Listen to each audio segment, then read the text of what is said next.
want to hear some hollering. Why did I buy this, you ask? Because you can be a perfectly in shape guy like me that don't like to move. If you're on the ship, it just does it for you.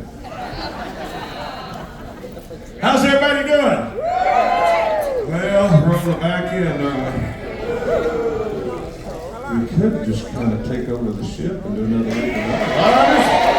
Hey, listen, when it hits the news, that wasn't my idea. Don't tell anybody. I'm just throwing it out there. So someone said, you know, you tell the same story every night when you introduce the show. I know.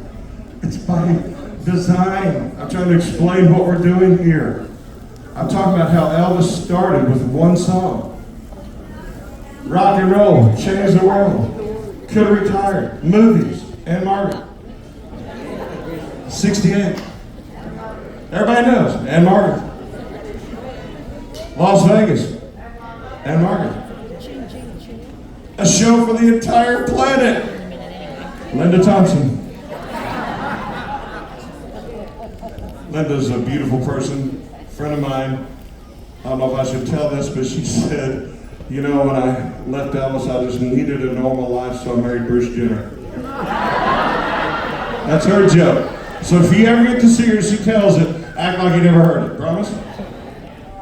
So what I'm trying to get across is how amazing it is that this one man had a career, then had a career, then had a career, then had a, and all of them are better than anyone in music history.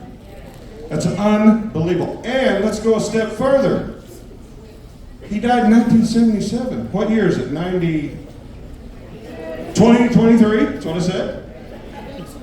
And here we are all together on a crowded, packed ship performing songs by who? By Elvis Presley. It is so remarkable, it just blows my mind, and it's unreal. And all I say when people ask me, if you could ever talk to Elvis or meet Elvis, what would you say? I would just say, thank you. That's all I would say. Am I right? I've got more friends, more family than I've ever had in my life. People that I've met in this world I no longer, and guys I played football with or grew up with because of Elvis Presley. So after Hawaii, we all know the story. Things got a little rough, but he kept touring. He kept touring. And Elvis was a man alone, I think, and he was in search of something to do. It didn't really work out with The Star Is Born for various reasons, depending on whose story you want to believe. Everybody's got a story, right? But he just kept touring because he loved his fans. And one thing that never left was what? That voice. Am I right? Well, ladies and gentlemen, I'm going to introduce one of my best friends in the world. And when I saw him, if y'all were at the after party, I described it this way.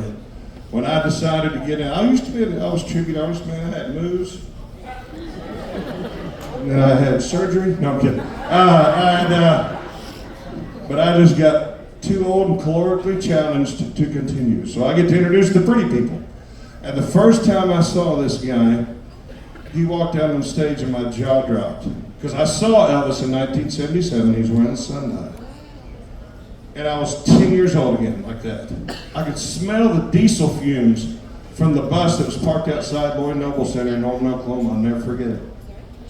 It was like what I say, my Jurassic Park moment. You know, and this guy is the closest thing I've seen. If you've ever performed with him, as I have, and he looks back with that little smirk, God dang, that's him, that's him.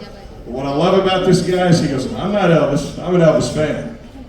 That's it. And all the guys are that way. They study Elvis, they love Elvis, and they do it because they love Elvis.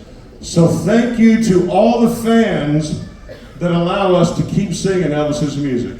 Thank you. Are you ready? Are you ready? Ladies and gentlemen, if you've never seen him, I envy you. Bill Cherry.